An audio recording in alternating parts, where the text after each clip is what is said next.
So what we have here is a empty jar, a jar feeder full of honey, and here's another jar. It's not full of honey, but it's got enough honey in it that'll do the job. There it is. Big holes in the bottom of that lid, and you might think, oh no, it's still going to drip because those holes are too big, but nope, it doesn't drip. It still works just as well with honey as it does with sugar syrup. All of this portion of the empty bits here creates a vacuum, and the syrup or the honey just won't drip out unless the bees stick their tongue in it, and that's what we're going to do today. So here we go. Oh, here we go. There we go. They're still. You can see them. Whoop-a-doo. Whoop, hello. I got a few slightly defensive bees here, and here's their honey. So let's just shut them up. This is in my, what started off as a 3-frame medium nuke, and now it's 15 frames. And they're building quick and fast and furious, and it's kind of out of control, to be honest. I haven't had a chance to dig into the bottom, but the top is just full of brood, just packed with capped brood. So yeah, we're having a good time. Anyway, there you go. Done.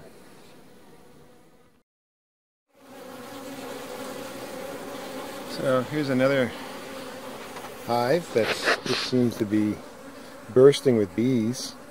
There's more brood in this hive than there was in July. And we're halfway through September right now.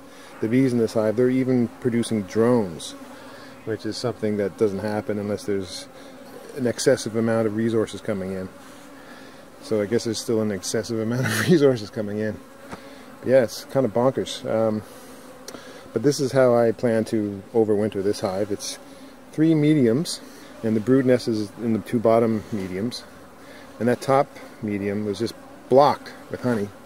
And I pulled 2 frames of honey from the middle of it yesterday and put in 2 frames of drawn comb, replaced them with 2 frames of drawn comb, just because they're making honey and they're running out of space, and there's so much brood coming out of the hive that I just need to give them some space.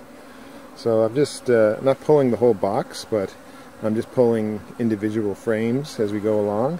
And I have so much honey from some of my other hives that even if they don't have time to fill in those empty frames that I'm giving them before winter, I'll just dump in some of those other frames of honey from my other hives.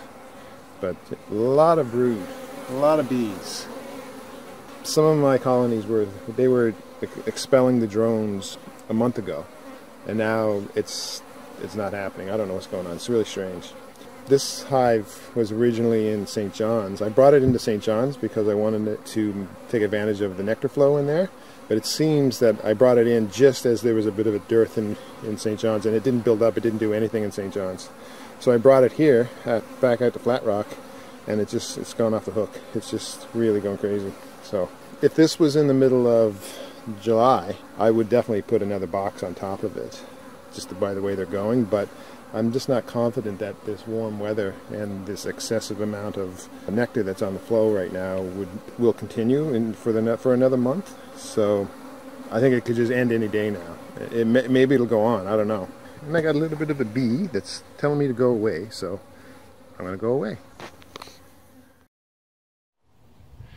This is kind of cool. This is a frame that was full of pollen earlier in the year. The bees were packing in pollen when there was no nectar, and I pulled out this frame, all these frames, and there you can see they're all full of pollen. And I left it out, and the bees and other insects like wasps dug into all of it and cleaned out what little bit of honey there was left in these cells that had pollen and a mix of honey in them, called bee bread sometimes. And then I dumped out the box, and this is what I found. This is all pollen, powdered pollen, like fine dust of pollen. I've never seen that before.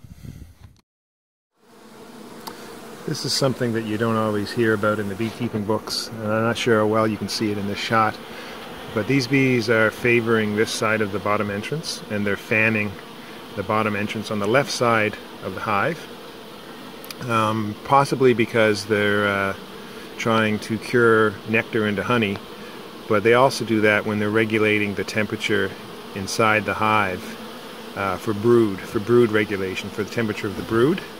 And sometimes you'll find that when you get into the hive and dig in, you'll find that most of the brood frames are on this side of the hive instead of in the middle where you normally expect them to be. That's happening in this hive because the sun is in that direction. The sun starts off sort of over here at the beginning of the day, but quickly moves to this side of the hive, and most of the sun, or most of the heat from the sun, comes from this side of the hive. So you'll find that the queen gravitates towards the warmer side of the hive where the sun is during the day, and you'll find most of your brood on this side of the hive instead of in the middle. And when that happens, not a big deal, but that's usually what happens. That's usually the cause for it. Again, not something you always see in the beekeeping books, but good to know.